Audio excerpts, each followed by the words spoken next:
जय माता दी, राधे राधे। इस वीडियो में मैं आपको दिखा रही हूँ भादो महीने के शुक्ल पक्ष की दुबड़ी सप्तमी की पूजा। इसे दुबड़ी सप्तमी भी कहते हैं और दुबड़ी अष्टमी भी कहते हैं। किसी के यहाँ सप्तमी पूजी जाती है, किसी के यहाँ अष्टमी पूजी जाती है।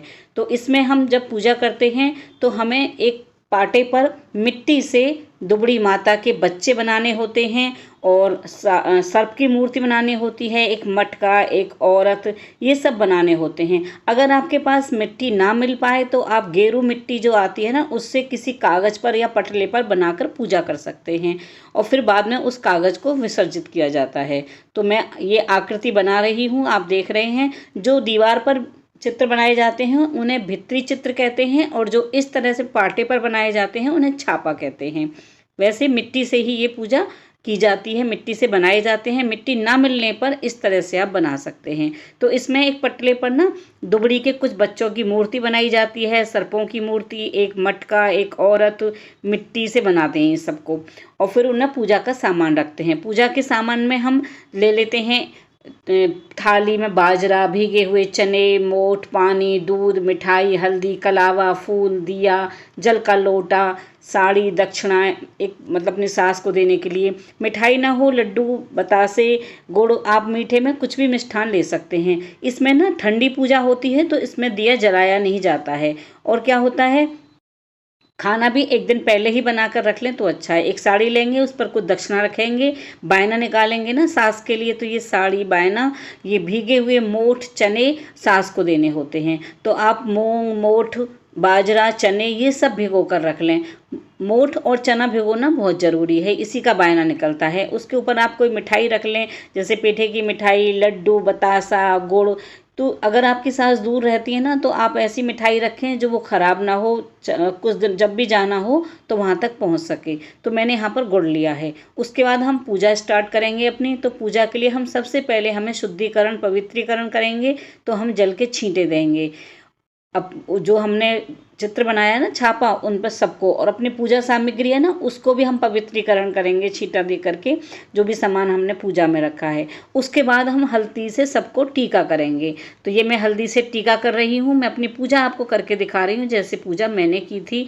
मेरे एक कमेंट्स आया था, मेरे बहुत ही प्यारे सब्सक्राइबर हैं एक, उनका कमेंट्स आया था कि आप ना पूजा बाद में दिखाते हो। तो जो भी मैं पूजा करती हूँ ना, मैं वही वीडियो आप तक पहुँचाती हूँ, डेमो नहीं तैयार करती हूँ। आगे से मैं इस बात का ध्यान रखूँगी कि पहले डेमो तैयार करके फिर आप तक पहुँचाऊँगी। तो ये देखिए, हमने सबको हल्दी से टीका लगा दिया है। उसके बाद हम अब सबको हल्दी से टीका लगाने, जो हमने ये कुलियाँ बनाई हैं ना चारों तरफ, चारों कोनों पे, उनको भी हम टीका लगा देंगे, चारों कुलियाओं को। तो सबको हमने तिलक करा है हल्दी से। उसके बाद हम यहाँ पर बाजरा चढ़ाएंगे। अगर बाजरा ना हो तो आप चावल चढ़ा सकते हैं, मूंग चढ़ा सकते हैं, मूंग चना भी चढ़ाया जाता है। उसके बाद हम दूध चढ़ाएंगे। दूध चढ़ाने के बाद हम जल समर्पित करेंगे, दूध समर्पित करेंगे, मोठ समर्पित करेंगे, जो हमने भीगा हुआ मोठ था, और उसके बाद मिठाई समर्पित करेंगे और दिया। किसी किसी के यहाँ दिया जलाया जाता है, किसी के यहाँ ठंडी पूजा होती है तो दिया बिना जलाए ही समर्पित करते हैं, इसलिए एक घी में भीगी हुई बत्ती रखी है। फिर हाथ में चने लेकर हम कहानी सुनेंगे। जब हम कहानी सुनते हैं तो हाथ में चने लेते हैं, मूंग लेते हैं, भीगा हुआ मोठ लेते हैं, उसको छीलते रहते हैं, कहानी को हुंकरा देते रहते हैं और हम कहानी में ना चने को छीलते रहते हैं। ये जो भीगे हुए चने जो हमने छीने हैं ना हाथ में चना, तो इनको छीलते हुए कहानी सुनेंगे। फिर गणेश जी की भी कहानी सुनेंगे, दुबड़ी माता की कहानी सुनेंगे और गणेश जी की, दोनों कहानी आपको मेरी वीडियो चैनल पर मिल जाएंगे। उसके बाद हम जो हमने हाथ में चने लिए थे ना, उनको हम उन कुलियाओं में रख देंगे जो हमने चारों कोनों पे बनाए हैं। तो वो, और कुछ हम चने ना लोटे में डाल देंगे, जो हमने पूजा के लिए लोटा रखा है यहाँ पर, उस लोटे में भी रख देंगे चने। तो इस तरह से मैं बहुत ही सरल तरीके से पूजा करती हूँ और वही आप तक पहुँचाती हूँ। कुछ हाथ में रख लेंगे, जो बचे हुए चने होंगे ना, कुछ हाथ में लेकर अपनी साड़ी के पल्ले में बांध लेंगे, चुन्नी जो भी हमने लिया हुआ है।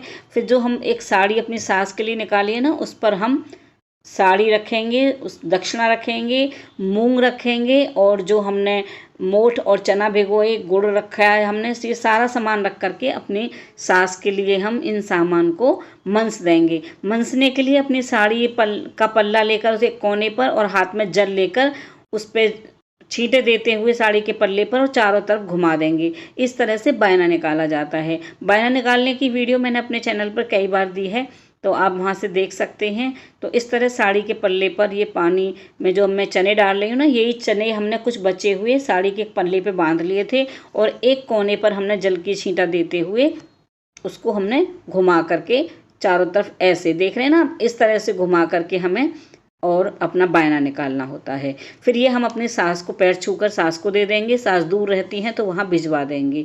ये बायना सास को ही दिया जाता है। लोटे के जल को सूर्य भगवान को दे देंगे। चौकी हम शाम को हटाएंगे। आई होप कि आपको हमारी वीडियो पसंद आई होगी। वीडियो पसंद आए तो लाइक शेयर कीजिएगा, चैनल को सब्सक्राइब कीजिएगा। जय माता दी।